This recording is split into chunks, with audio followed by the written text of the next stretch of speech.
আসসালামু আলাইকুম প্রিয় শিক্ষার্থীবৃন্দ, আশা করি তোমরা সকলে ভালো আছো ও সুস্থ আছো। আমি মোহাম্মদ শেরশাহ তরফদার, সহকারী অধ্যাপক রসায়ন, ঘাটাইল ক্যান্টনমেন্ট পাবলিক স্কুল ও কলেজ, আবারও উপস্থিত হয়েছি আরেকটি নতুন বিষয় নিয়ে আজকের ক্লাসে। আমাদের আজকের আলোচ্য বিষয় হচ্ছে চতুর্থ অধ্যায়ের রাসায়নিক পরিবর্তন থেকে বিক্রিয়ার দিক ও বিক্রিয়ার হার সম্পর্কিত বিষয়। তাই শিক্ষার্থীবৃন্দ, তোমরা জানো যে আমাদের চারিপাশে প্রতিনিয়ত বিভিন্ন ধরনের পরিবর্তন সংঘটিত হচ্ছে। এর মধ্যে কিছু পরিবর্তন আছে যেগুলো স্থায়ী রূপ লাভ করছে, আর এমন কিছু পরিবর্তন আছে যেগুলো বিপরীত প্রক্রিয়ার মাধ্যমে আবারও পূর্ব অবস্থায় ফিরে আসছে। বর্তমানে অধিকাংশ বিজ্ঞানী মনে করেন যে সকল রাসায়নিক বিক্রিয়া হচ্ছে উভমুখী বিক্রিয়া, কিন্তু প্রকৃতপক্ষে যেটা আমরা দেখতে পাই যে এমন কিছু বিক্রিয়া রয়েছে যে বিক্রিয়াগুলোর ক্ষেত্রে সম্মুখমুখী বিক্রিয়ার তুলনায় পশ্চাৎমুখী বিক্রিয়ার গতিবেগ এতটাই নগণ্য থাকে যে দুটি দিকের বিক্রিয়ার গতিবেগের মধ্যে তুলনা করা যায় না। এরকম বিক্রিয়াকে বলা হয়ে থাকে একমুখী বিক্রিয়া। তাহলে রাসায়নিক বিক্রিয়ার দিকের উপর ভিত্তি করে আমরা দুটি ভাগে ভাগ করতে পারি। এক নম্বর হচ্ছে একমুখী বিক্রিয়া, দুই হচ্ছে উভমুখী বিক্রিয়া।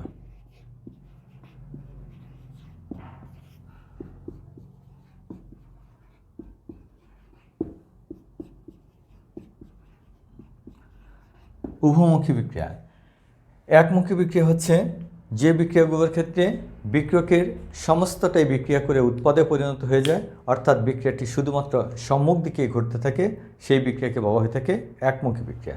আমরা একটি উদাহরণ দেখি।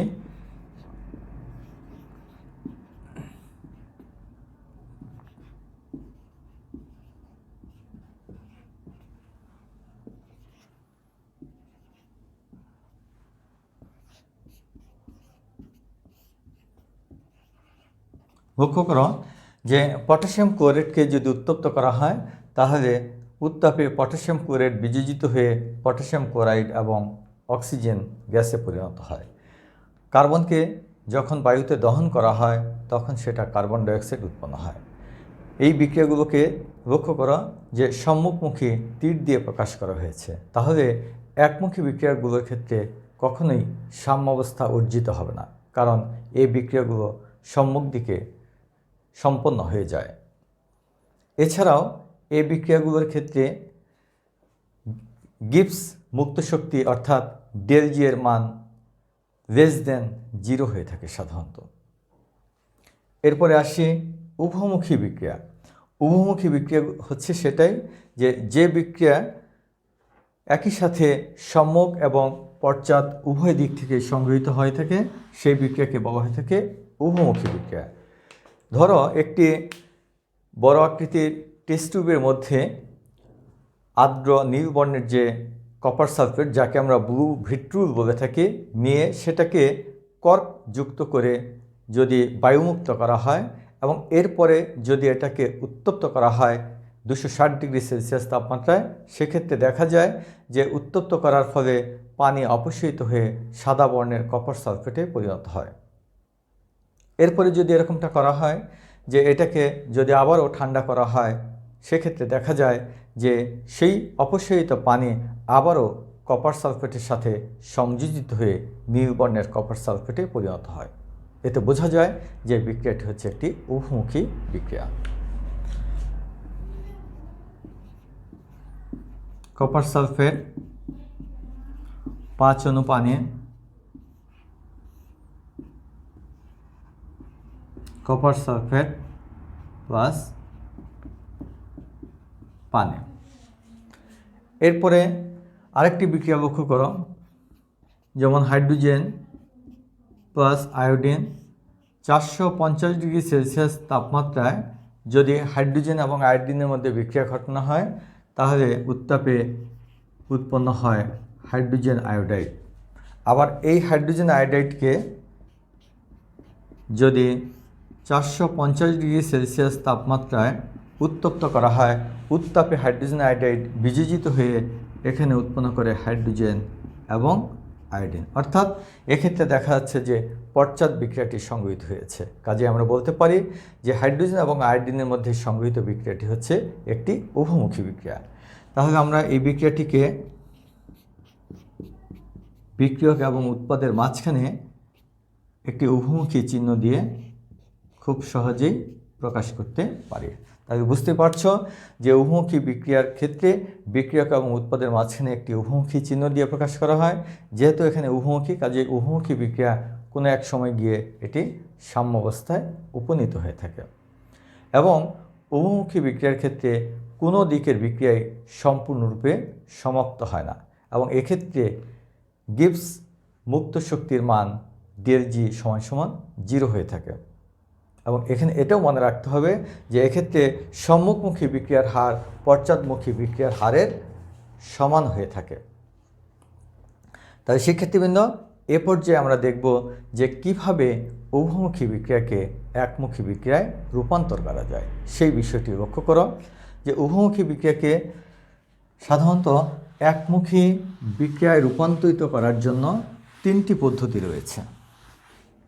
তার মধ্যে 1 নম্বর হচ্ছে খোলা পাত্রে বিক্রিয়া ঘটানো,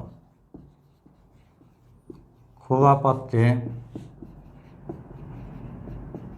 বিক্রিয়া করা।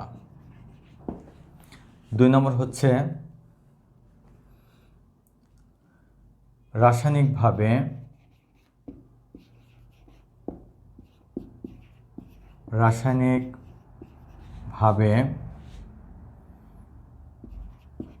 উৎপাদকে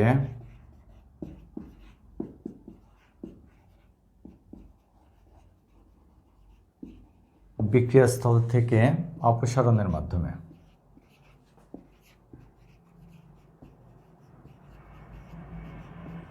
অপসারণ করে। 3 হচ্ছে অধক্ষিপ্ত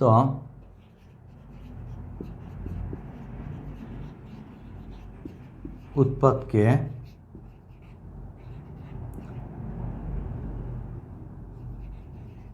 পৃথক করে। তাহলে দেখো যে আমরা 3টি উপায়ে একটি উভমুখী বিক্রিয়াকে একমুখী বিক্রিয়ায় রূপান্তর করতে পারি। প্রথমে আমরা বলেছি যে খোলা পাত্রে বিক্রিয়া করে একটি উভমুখী বিক্রিয়াকে একমুখী বিক্রিয়া করতে পারি। আমরা এক্সাম্পল দেখি, যেমন ক্যালসিয়াম কার্বনেটকে যদি উত্তপ্ত করা হয় তাহলে ক্যালসিয়াম অক্সাইড আর কার্বন ডাইঅক্সাইডে পরিণত হয়।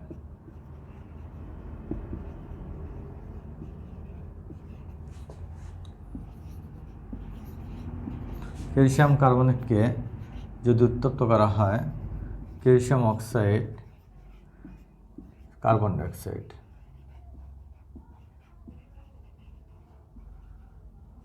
তাহলে তোমরা লক্ষ্য করো যে ক্যালসিয়াম কার্বনেটকে বদ্ধ পাত্রে যদি উত্তপ্ত করা হয় তাহলে উত্তপ্ত করলে ক্যালসিয়াম কার্বনেটের উত্তাপী বিয়োজনের ফলে ক্যালসিয়াম অক্সাইড এবং কার্বন ডাইঅক্সাইড হবে।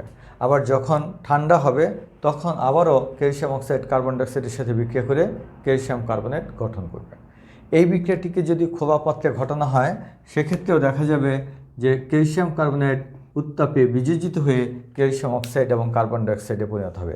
খোলা পাত্রে হওয়ার কারণে কার্বন ডাইঅক্সাইড বিক্রিয়াস্থল থেকে অপসারিত হয়ে যাবে, ফলে বিপরীত বিক্রিয়াটা সংঘটিত হতে পারবে না, আর যার কারণে বিক্রিয়াটি একমুখী বিক্রিয়ায় রূপান্তরিত হবে। 2 নম্বর হচ্ছে রাসায়নিকভাবে উৎপাদকে বিক্রিয়াস্থল থেকে অপসারণ করা। এক্ষেত্রে আমরা আরেকটি এক্সাম্পল দেখি।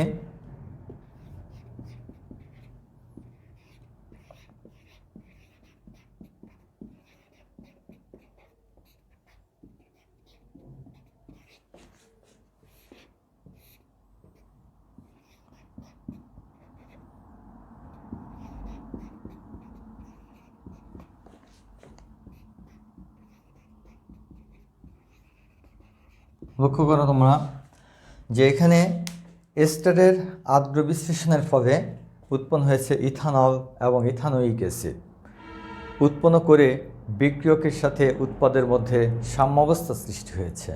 এখন এই অবস্থায় যদি আমি বাহির থেকে কিছু পরিমাণ কস্টিক সোডা যোগ করি, তাহলে সেই কস্টিক সোডা দেখা যাবে উৎপাদের মধ্যে যে অ্যাসিটিক অ্যাসিড রয়েছে সেই অ্যাসিটিক অ্যাসিডের সাথে বিক্রিয়া করে সোডিয়াম ইথানয়েড গঠন করবে। তখন আর পশ্চাৎ বিক্রিয়াটি সংগৃহীত হতে পারবে না, ফলে বিক্রিয়াটি একমুখী হয়ে যাবে। তাই সেই ক্ষেত্রে আমাদের ওভারঅল রিঅ্যাকশনটি হবে, আমরা এই বিক্রিয়াটা আগে লিখে নিই, তারপরে ওভারঅল রিঅ্যাকশনটিতে আমরা যাব। অ্যাসিটিক অ্যাসিডের সাথে কস্টিক সোডার বিক্রিয়ার ফলে এখানে হয়ে যাবে সোডিয়াম অ্যাসিটেট আর উৎপন্ন হচ্ছে পানি। তাহলে সামগ্রিক বিক্রিয়াটি হবে, তখন সামগ্রিক বিক্রিয়াটি গিয়ে দাঁড়াবে CH3 COO CH2 CH3 sodium hydroxide, আর এখানে থাকছে CH3 CH2OH প্লাস CH3COONA। তোমরা লক্ষ্য করো যে কস্টিক সোডা যোগ করার ফলে উৎপাদের মধ্যে যে অ্যাসিটিক অ্যাসিড ছিল সেই অ্যাসিটিক অ্যাসিড বিক্রিয়া করে সোডিয়াম অ্যাসিটেটে রূপান্তরিত হয়েছে। ফলে সার্বিক যে বিক্রিয়াটি সেই বিক্রিয়াটি গিয়ে দাঁড়াচ্ছে ইথাইল ইথানয়েড প্লাস কস্টিক সোডা সমান হচ্ছে ইথানল এবং সোডিয়াম ইথানয়েড। অর্থাৎ এক্ষেত্রে আর কোনোভাবেই বিপরীত বিক্রিয়াটি সংগৃহীত হতে পারবে না, ফলে বিক্রিয়াটি একমুখী বিক্রিয়ায় রূপান্তরিত হবে। সর্বশেষ হচ্ছে আমাদের উভমুখী বিক্রিয়াকে একমুখীকরণের ক্ষেত্রে আরেকটি উপায় হচ্ছে অধক্ষিপ্ত উৎপাদকে সরিয়ে ফেলার মাধ্যমে। আমরা আরও একটি উদাহরণ দেখি।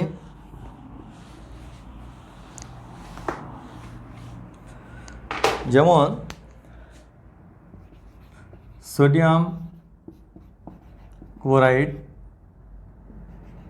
এর জলীয় দ্রবণে যদি সিলভার নাইট্রেট যোগ করা হয় তাহলে এখানে সিলভার ক্লোরাইডের সাদা অধক্ষেপ সৃষ্টি হবে আর উৎপন্ন হবে সোডিয়াম নাইট্রেট। তাহলে এইভাবে এই যে উৎপাদে যে সিলভার ক্লোরাইড অধক্ষিপ্ত হয়েছে এই অধক্ষিপ্ত সিলভার ক্লোরাইডকে পৃথক করেই স্বাভাবিকভাবেই বিক্রিয়াটি একমুখী বিক্রিয়ায় রূপান্তরিত হবে। তো শিক্ষার্থীবৃন্দ, এ পর্যায়ে আমরা আলোচনা করব বিক্রিয়ার হার নিয়ে।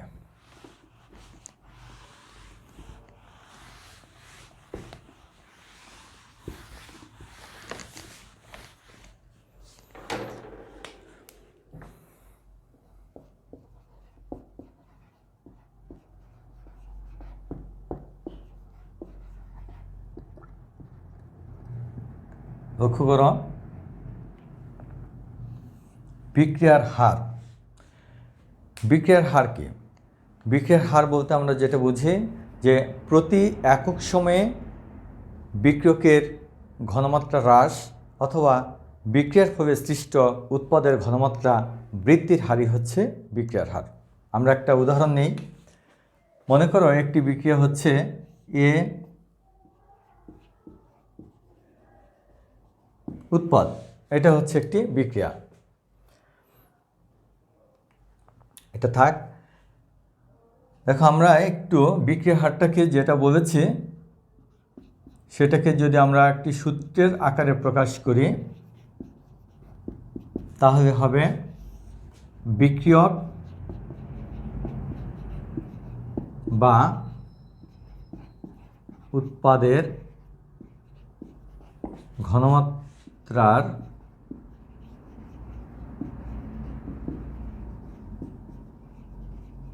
পরিবর্তন ডিভাইড বাই হচ্ছে ওই পরিবর্তনে ব্যাপিত সময়।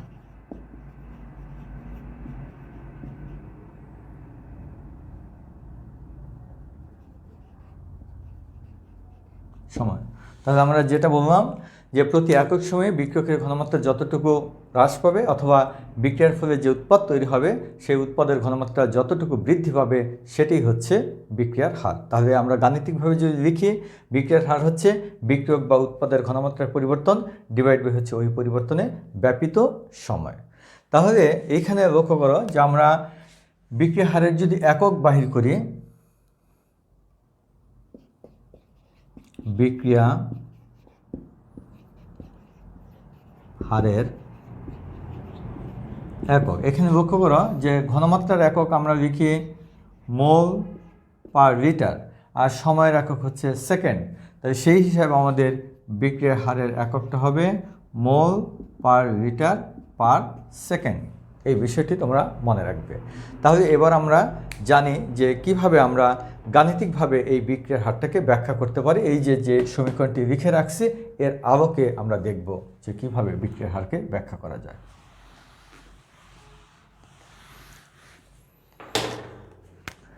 ধরি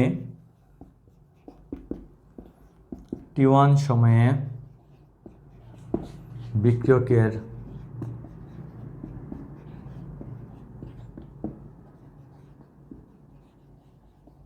ঘনমাত্রা C1 এটা ধরে নিলাম, এবং T2 সময়ে বিক্রিয়কের ঘনমাত্রা হচ্ছে C2। তাহলে তোমরা জানো যে সময়ের সাথে সাথে বিক্রিয়কের ঘনমাত্রা হচ্ছে কি হ্রাস পায়, কারণ বিক্রিয়াটি যতই সম্মুখ দিকে অগ্রসর হয় বিক্রিয়কের ঘনমাত্রা ততই ধীরে ধীরে কমতে থাকে। অর্থাৎ আমাদের এই ক্ষেত্রে হবে C1 ইজ গ্রেটার দেন হচ্ছে C2। সুতরাং T2 মাইনাস T1 সময়ে বিক্রিয়কের ঘনমাত্রা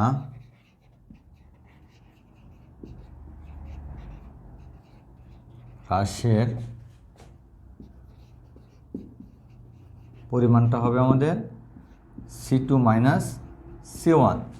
তাহলে যেহেতু এটা একটা ডিফারেন্স আমরা লিখতে পারি, বা এটা দুইভাবে লেখা যায়, তুমি ইচ্ছা করে এভাবে লিখতে পারো বা যদি ইচ্ছা করো ডিটি, দুইভাবে লেখা যায়। এত সময়ে বিক্রিয়কের ঘনমাত্রা হ্রাসের পরিমাণ, এখানে লক্ষ্য করা যে C1 ইজ গ্রেটার দেন যেহেতু C2 স্বাভাবিকভাবে এখানে একটি মাইনাস আসবে, তাহলে এখানে আমরা লিখতে পারি মাইনাস ডেল সি, বা এখানে লিখতে পারি মাইনাস ডিসি, যেটা লিখো। অতএব একক সময়ে বিক্রিয়কের ঘনমাত্রা হ্রাসের পরিমাণ হচ্ছে আমাদের minus del C by del T, বা আমরা যদি এটা দিয়ে লিখি মাইনাস ডিসি বাই ডিটি। তাহলে দেখো আমরা যেটা বললাম সংজ্ঞাতে যে একক সময়ে বিক্রিয়কের ঘনমাত্রা যতটুকু হ্রাস পাবে সেটি হচ্ছে বিক্রিয়ার হার। তাহলে বিষয়টাকে আমরা উপরে লিখে রাখি যে বিক্রিয়ার হার সমান সমান হচ্ছে মাইনাস ডিসি বাই ডিটি লিখে রাখলাম। আবার উৎপাদের ঘনমাত্রা দিয়েও আমরা বিক্রিয়ার হারের সমীকরণ লিখতে পারি। দেখো আবার T1 সময়ে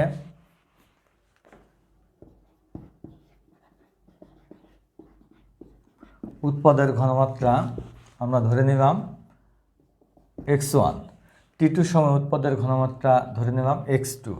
তাহলে T2 মাইনাস T1 সময়ে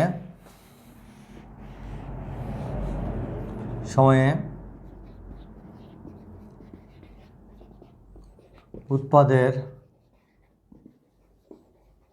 ঘনমাত্রা বৃদ্ধি পায়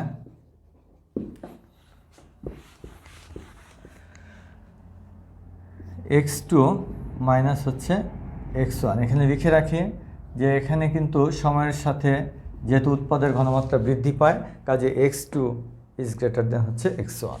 তাহলে ডেল টি বা ডিটি সময় আমাদের হয়ে যাবে এখানে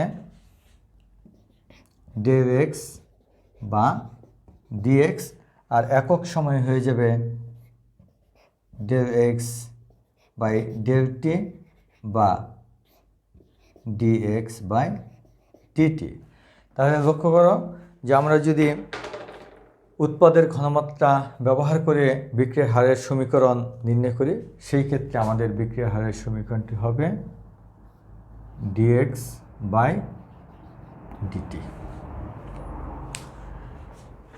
আশা করি তোমরা বুঝতে পেরেছ।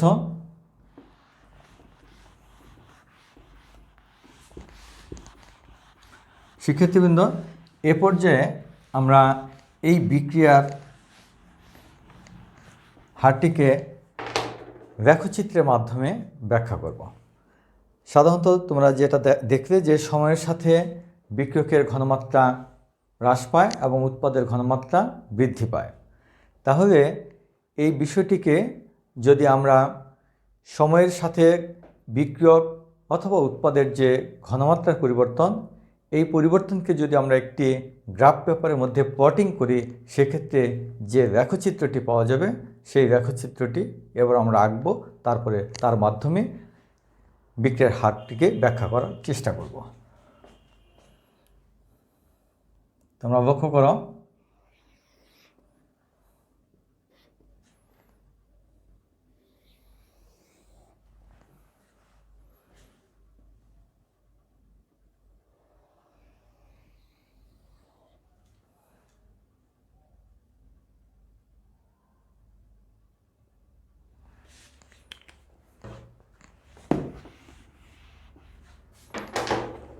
একটু নিচে নামিয়ে দিই।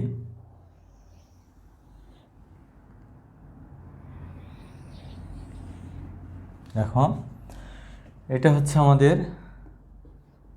C0, এটা হচ্ছে 0 পয়েন্ট, এটা হচ্ছে y অক্ষ হচ্ছে দিয়ে ঘনমাত্রা প্রকাশ করা হচ্ছে, আর এদিকে হচ্ছে সময় x অক্ষ বরাবর। এখানে আইডেন্টিফাই করে দেই, যেহেতু সময়ের সাথে ঘনমাত্রা হ্রাস পায়, এটা হচ্ছে আমাদের বিক্রিয়কের।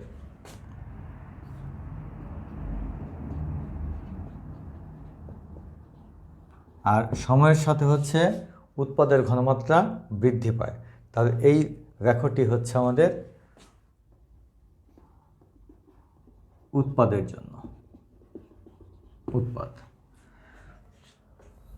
এখন লক্ষ্য করো যে এই যে সময়ের বিপরীতে যে বিক্রিয়ক এবং উৎপাদের যে রেখাচিত্র দুটি আছে, এই রেখাচিত্র দুটিতে দুটি স্পর্শক যদি আঁকি এবং সেই স্পর্শক রেখার যে ঢাল হবে, সেই ঢাল থেকে আমরা বিক্রিয়ার হার নির্ণয় করতে পারি।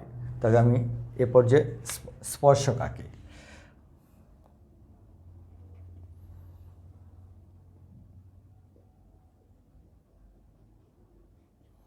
এটা হচ্ছে আমাদের T2 সময়,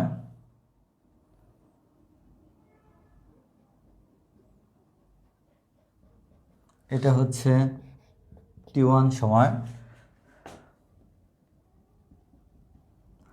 T1 সময়ের ঘনমাত্রাকে আমরা প্রকাশ করলাম C1 দিয়ে, T2 সময়ের ঘনমাত্রাকে আমরা প্রকাশ করলাম C2 দিয়ে। তাহলে এই যে সময়ের বিপরীতে যে বিক্রিয়কের যে ঘনমাত্রার যে প্রকাশের যে বক্রটি, সেই বক্ররেখার কোনো বিন্দুতে একটি স্পর্শক রেখা যদি আঁকা হয়, আমি স্পর্শক আঁকি।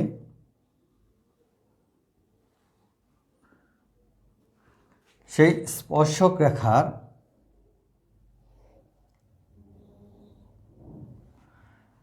যে ঢাল হবে, সেই ঢাল থেকে আমরা বিক্রিয়ার হার নির্ণয় করে তোমাদেরকে দেখাবো। একইভাবে আমরা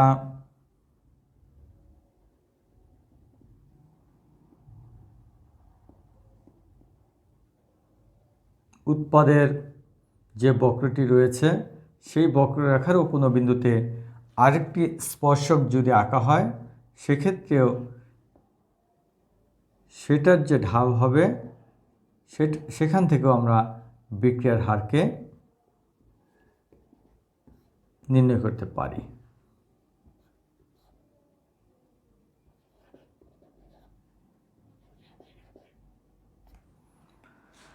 তাহলে লক্ষ্য করো যে এখানে দেখতে পাচ্ছ যে T1 সময়ে C1 এবং T2 সময়ে পরে হচ্ছে ঘনমাত্রা C2।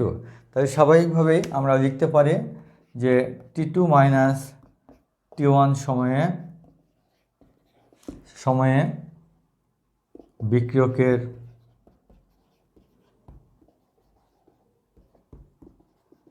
ঘনমাত্রা হ্রাস পায় C2 মাইনাস C1 বা ডিটি সময়ে বিক্রিয়কের ঘনমাত্রা হ্রাস পাচ্ছে হচ্ছে মাইনাস ডিসি। অতএব একক সময়ে বিক্রিয়কের ঘনমাত্রা হ্রাস পায় মাইনাস ডিসি বাই ডিটি।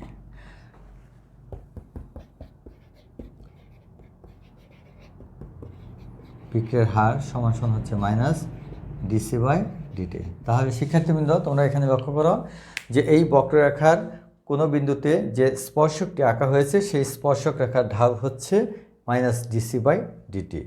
তাহলে এই মাইনাস ডিসি বাই ডিটিটাই হচ্ছে আমাদের বিক্রিয়ার হার। একইভাবে আমরা সময়ের বিপরীতে যে উৎপাদের ঘনমাত্রার যে বক্রটি রয়েছে সেই বক্ররেখারও কোনো বিন্দুতে একটি স্পর্শক আঁকলে সেই স্পর্শকের যে ঢাল হবে সেটা হচ্ছে ডিএক্স বাই ডিটি। তো এটি হচ্ছে বিক্রিয়ার হার। তাহলে শিক্ষার্থীবৃন্দ, এ পর্যায়ে আমরা দেখব বিক্রিয়ার হারের সমীকরণ।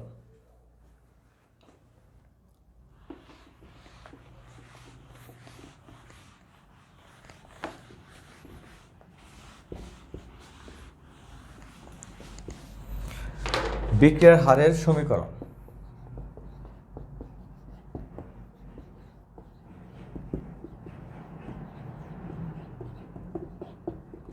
লক্ষ্য করো যে ভরক্রিয়ার সূত্র অনুসারে আমরা জানি যে কোনো নির্দিষ্ট তাপমাত্রায় কোনো বিক্রিয়ার যে কোনো মুহূর্তের হার হচ্ছে ওই সমতাকৃত সমীকরণে বিক্রিয়কসমূহের যে মৌল সংখ্যা রয়েছে সেই মৌল সংখ্যাকে বিক্রিয়কসমূহের সক্রিয় ভরের ঘাতে উন্নীত করলে উন্নীত রাশিমালাটির সমানুপাতিক হয়ে থাকে। সেটি হচ্ছে বিক্রিয়ার হার। এখানে উল্লেখ্য যে এখানে সক্রিয় ভর বলতে আমরা যেটা বুঝি যে এই মোলার ঘনমাত্রা এবং গ্যাসের ক্ষেত্রে সাধারণত আংশিক চাপকে সক্রিয় ভর হিসেবে গণ্য করা হয়ে থাকে। আমরা একটা উদাহরণের মাধ্যমে দেখব। ধরো যদি একটি বিক্রিয়া এরকম হয় এ প্লাস বি, এটা হচ্ছে উৎপাদ। এটা যদি হয় সেই ক্ষেত্রে আমাদের ভরক্রিয়ার সূত্র মতে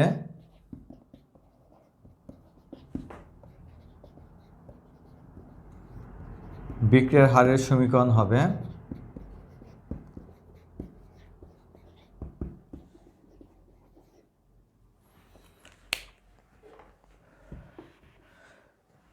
সূত্র মতে বিক্রিয়ার হার হবে কে ইন্টু এর কনসেন্ট্রেশন, এর মৌল সংখ্যা হচ্ছে এই জন্য এটার ঘাত হলো, এবং এখানে হচ্ছে বি, এর মৌল সংখ্যা হচ্ছে স্মল লেটারে বি। এটি হচ্ছে বিক্রিয়ার হারের সমীকরণ। তবে এখানে অবশ্যই উল্লেখ করা প্রয়োজন যে অনেক সময়ই দেখা যায় যে পরীক্ষালব্ধ ফলাফল ভিত্তিক যে বিক্রিয়ার হার রয়েছে সেই বিক্রিয়ার হারের সাথে ভরক্রিয়া সূত্র মতে যে বিক্রিয়ার হারের সমীকরণ তার সাথে সঙ্গতিপূর্ণ নাও হতে পারে। এরকম একটি উদাহরণ তোমাদেরকে আমি দেখাচ্ছি।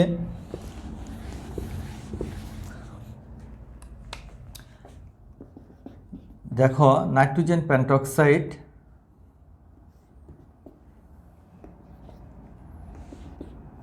নাইট্রোজেন ডাইঅক্সাইড প্লাস অক্সিজেন, এটা এই বিক্রিয়াটি দেখো, যদি আমরা ভরক্রিয়া সূত্র মতে লিখি এর হারের সমীকরণ ভরক্রিয়া সূত্র মতে বিক্রিয়ার হার সমান সমান হবে, তাহলে সেক্ষেত্রে কে ইন্টু N2O5, এখানে 2 মোল আছে এই জন্য ঘাত হয়ে গেল 2। কিন্তু এই বিক্রিয়াটির পরীক্ষালব্ধ ফলাফল ভিত্তিক যে প্রকৃত বিক্রিয়া হার সেটা হচ্ছে এরকম।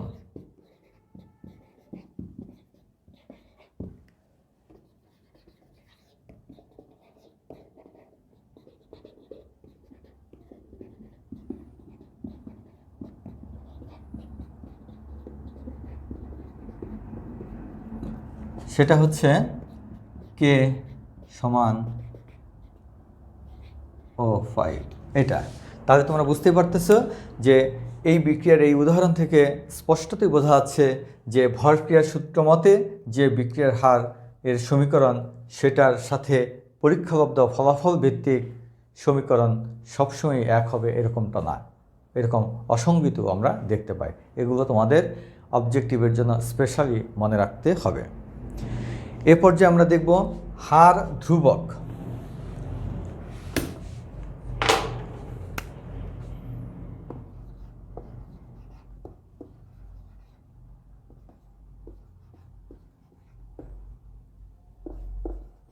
শিক্ষার্থীবৃন্দ, এটাও একটা ইম্পর্ট্যান্ট জিনিস।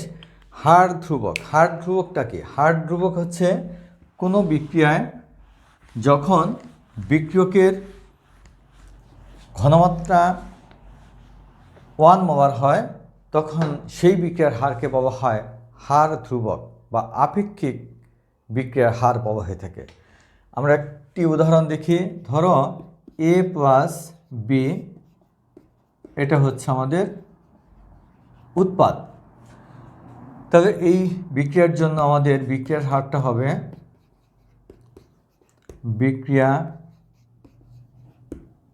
বিক্রিয়ার হার সমান সমান হয়ে যাবে K into A into B। এটা যদি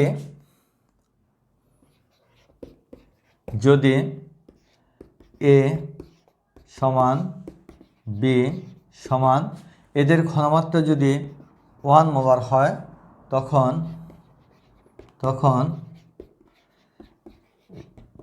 বিক্রিয়ার হার সমান হচ্ছে K। তাহলে লক্ষ্য করো যে এই যে হারের সমীকরণ, এই সমীকরণ অনুসারে যদি বিক্রিয়কের ঘনমাত্রা, এখানে দেখো A এবং B দুটি বিক্রিয়ক রয়েছে, এই বিক্রিয়ক দুটির ঘনমাত্রা যদি 1 মোলার ধরা হয় এবং সেই মানটা যখন এই সমীকরণে বসানো হবে তখন দেখা যাচ্ছে যে বিক্রিয়ার হার হচ্ছে K। কাজেই কোনো বিক্রিয়ায় বিক্রিয়কের ঘনমাত্রা যখন 1 মোলার হবে তখন সেই বিক্রিয়ার হারকে বলা হবে হার ধ্রুবক বা বেগ ধ্রুবক, যাকে K দিয়ে প্রকাশ করা হয়। এটিকে আপেক্ষিক বিক্রিয়ার হারও বলা হয়ে থাকে। তাহলে শিক্ষার্থীবৃন্দ, যে এই যে আমাদের এই বিক্রিয়ার হার এবং হার ধ্রুবক যেটা আমরা বললাম, তাহলে দুটির মধ্যে মূল যে পার্থক্যটি সেটা হচ্ছে একক সময়ে বিক্রিয়কের ঘনমাত্রা যতটুকু হ্রাস পায় অথবা বিক্রিয়ার ফলে সৃষ্ট উৎপাদের ঘনমাত্রা যতটুকু বৃদ্ধি পায় সেটাই হচ্ছে আমাদের বিক্রিয়ার হার। আর হার ধ্রুবক হচ্ছে সেটাই যে কোনো বিক্রিয়ায় বিক্রিয়কসমূহের ঘনমাত্রা যখন 1 মোলার হয় তখন সেই বিক্রিয়ার হারকে বলা হয়ে থাকে আমাদের হার ধ্রুবক। তাপমাত্রার পরিবর্তনের সাথে বিক্রিয়ার হার এমনকি হার ধ্রুবকেরও পরিবর্তন হয়, কিন্তু তাপমাত্রা স্থির রেখে যদি আমরা বিক্রিয়কের ঘনমাত্রার পরিবর্তন ঘটাই সেহেতু তখন বিক্রিয়ার হারেরও পরিবর্তন ঘটে, কিন্তু তাপমাত্রা স্থির রেখে যদি বিক্রিয়কের ঘনমাত্রার পরিবর্তন ঘটানো হয় সেক্ষেত্রে হার ধ্রুবকের পরিবর্তন ঘটে না। তোমরা 2-4টা পার্থক্য মনে রাখবে। এ পর্যায়ে শিক্ষার্থীবৃন্দ, আমরা আজকে একটি সাধারণ বিক্রিয়ার মাধ্যমে প্রথমে বিক্রিয়ার হারের সমীকরণটি লিখব, তারপরে আমরা দুটি গাণিতিক সমস্যা রেখেছি, এই গাণিতিক সমস্যা দুটি আমরা সমাধান করব। তাহলে ধরে নাও একটি সাধারণ সমীকরণ হচ্ছে এরকম যে A প্লাস BB এটা হচ্ছে L M এরকম একটি সাধারণ যদি সমীকরণ হয় তাহলে এই ক্ষেত্রে আমাদের বিক্রিয়ার হারটা কেমন হবে? অতএব বিক্রিয়ার হার সমান হবে, তোমরা জানো যে সময়ের সাথে বিক্রিয়কের ঘনমাত্রা হ্রাস পায়, এই জন্য এক্ষেত্রে মাইনাস হবে, -1/A into DA divide by DT সমান হচ্ছে -1/B ইন্টু B উপাদানের ঘনমাত্রা ডিভাইড বাই DT। আর উৎপাদের ক্ষেত্রে হবে প্লাস হচ্ছে 1/L into D L divide by DT সমান হচ্ছে plus 1/m into D M divide by DT. এই সাধারণ সমীকরণটি তোমরা মনে রাখবে, তাহলে এই ধরনের বিক্রিয়ার হারের যে গাণিতিক সমস্যাগুলো আছে তোমরা ইজিলি এটা করতে সক্ষম হবে। তাহলে আমরা শুরুতেই 1 নম্বর অঙ্কটা দেখি। 1 নম্বর, আমরা যে বিক্রিয়াটি দেওয়া আছে এটা লিখে রাখি। নাইট্রোজেন প্লাস 3 হাইড্রোজেন, এখানে হচ্ছে 2 অ্যামোনিয়া। তাহলে এখানে লক্ষ্য করো যে এখানে অ্যামোনিয়ার উৎপাদনের হার দেওয়া আছে। আমাদের নাইট্রোজেন ও হাইড্রোজেন কী হারে বিক্রিয়ায় অংশগ্রহণ করে অ্যামোনিয়াতে পরিণত হয়, সেই জিনিসটা আমাদের নির্ণয় করতে হবে। তাহলে এই বিক্রিয়ার আলোকে আমরা বিক্রিয়ার হারের সমীকরণটা আগে লিখে রাখি। অতএব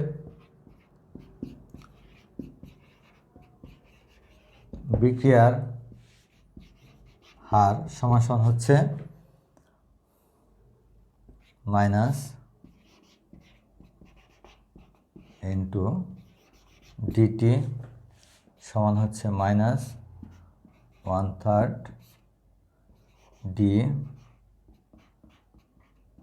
হাইড্রোজেন ডিটি সমান হচ্ছে plus half D NH3 divide by হচ্ছে ডিটি। আমরা এই বিক্রিয়ার আলোকে আমরা বিক্রিয়ার হারের সমীকরণটি লিখে রাখলাম। এখানে যেটা দেওয়া আছে আমরা একটু লিখে রাখি, দেওয়া আছে অ্যামোনিয়ার উৎপাদনের হার দেওয়া আছে।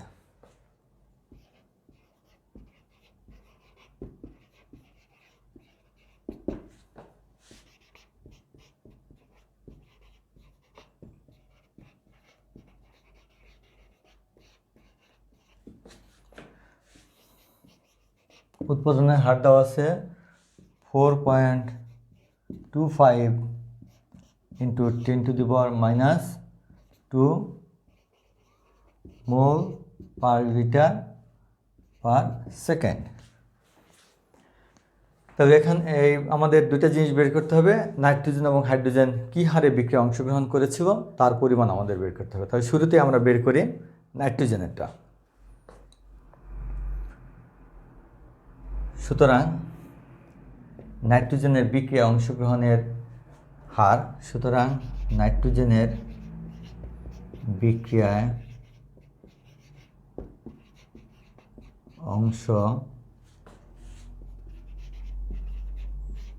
অংশগ্রহণের হার হচ্ছে আমাদের, দেখতে পাচ্ছ যে এইটা সমান কিন্তু এটা, তাহলে এখানে minus D N2 divide by হচ্ছে ডিটি। আমরা সরাসরি বসাই দিই, এটুকের মান কিন্তু আমাদের যে দেওয়া আছে। তাহলে এখানে হচ্ছে হাফ ইন্টু 4 ইন্টু 5 ইন্টু 10⁻²। আমরা একটু হিসেব করে নিই শিক্ষার্থীবৃন্দ। 2.125 ইন্টু 10⁻² মোল পার লিটার পার সেকেন্ড। এরপরে দেখো হাইড্রোজেন কী হারে হাইড্রোজেন বিক্রিয়ায় অংশগ্রহণ করেছে সেই পরিমাণটা লিখি। শিক্ষার্থীবৃন্দ, আমাদের একটু উপরের অংশটুকু মুছতে হচ্ছে।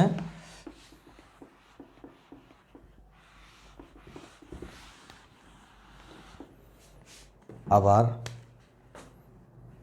এটাকে আমরা একটা সমীকরণ নাম্বার দিয়ে রাখি। 1 নম্বর, 1 নং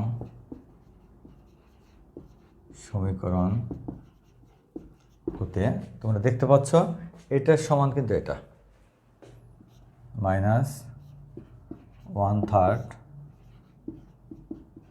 ডি হাইড্রোজেন ডিটি সমান হচ্ছে হাফ ইন্টু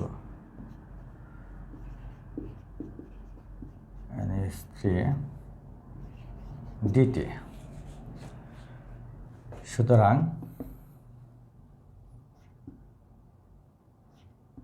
হাইড্রোজেনের বিক্রিয়ায় অংশ গ্রহণের হার মাইনাস ডি হাইড্রোজেন ডিটি সমান হচ্ছে আমাদের 3/2, আর এটার মান তো আমাদের দেওয়া ছিল যেটা 4.25 × 10⁻²। আমরা একটু হিসাবটা দেখে করে নেই। 6.375 × 10⁻² মোল পার লিটার পার সেকেন্ড। তাহলে এটা এবং এটা হচ্ছে আমাদের 1 নং গাণিতিক যে সমস্যাটি ছিল তার উত্তর। এরপর যে আমরা দেখব 2 নম্বর অঙ্কটা দেখব।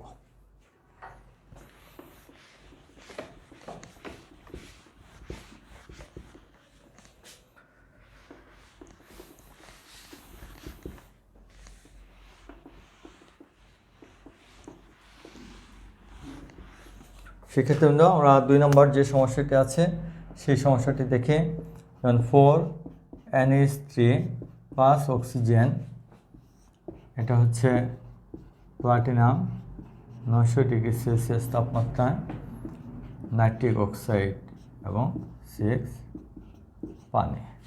তো এই বিক্রিয়ার জন্য আলোকে বিক্রিয়ার হার হচ্ছে, বিক্রিয়ার হারের সমীকরণ হচ্ছে, এখানে এই দুইটা হচ্ছে বিক্রিয়ক, তাহলে -1/4 × ডি অ্যামোনিয়া ডিটি সমান হচ্ছে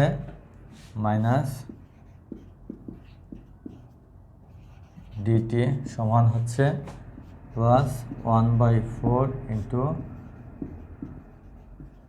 NO ডিটি সমান +1/6 × ডি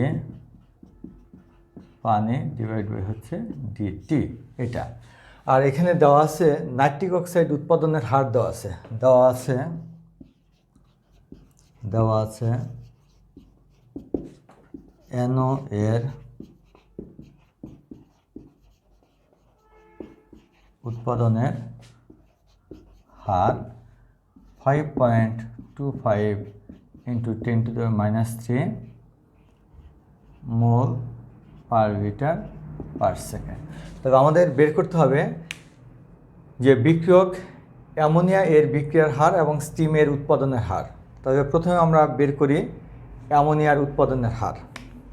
তাহলে এটাকে একটা নাম্বার দিয়ে রাখি,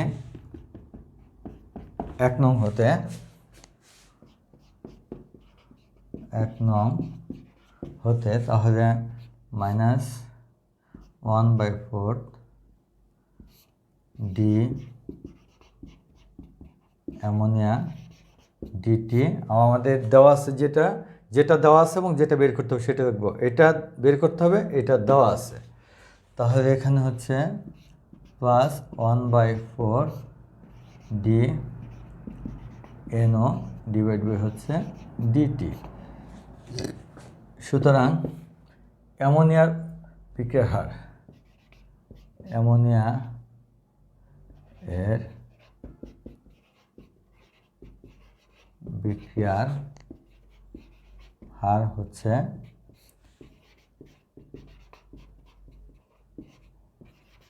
ডিটি সমান হচ্ছে 4/4 ইন্টু, আমাদের এটার মান দেওয়া আছে যে এটা 5.25 × 10⁻³।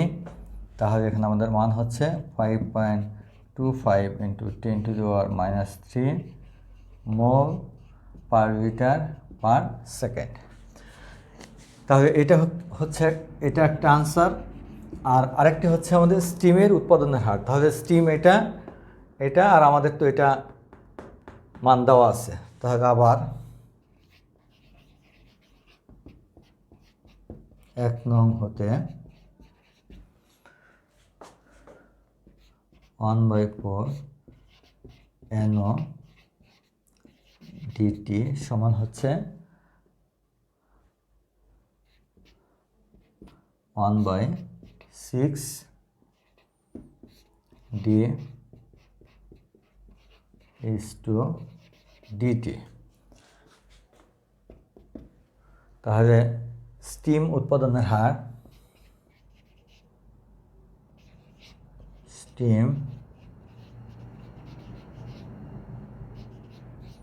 উৎপাদনের হার সমান হয়ে যাবে উৎপাদনের হার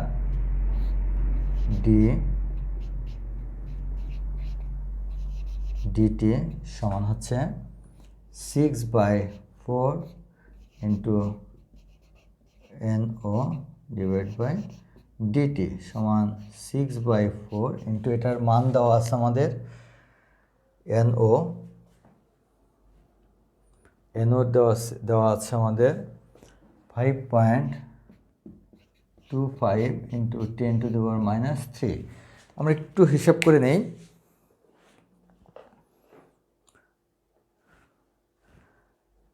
7.875 ইন্টু 10⁻³ মোল পার লিটার পার সেকেন্ড। তো এটাই আনসার। তাহলে শিক্ষার্থীবৃন্দ, তোমাদের বইতে আরও কিছু গাণিতিক সমস্যা রয়েছে। এই দুটার আলোকে তোমরা চেষ্টা করবে, যে কোনো সমস্যায় আমাকে নক করবে, আমি আমার সাধ্যমতো চেষ্টা করব তোমাদেরকে সেটা সমাধান দিতে। তবে আজকে আমরা এ পর্যন্ত রাখি। তোমরা সকলে ভালো থাকো, সুস্থ থাকো। সকলকে ধন্যবাদ। আল্লাহ হাফেজ।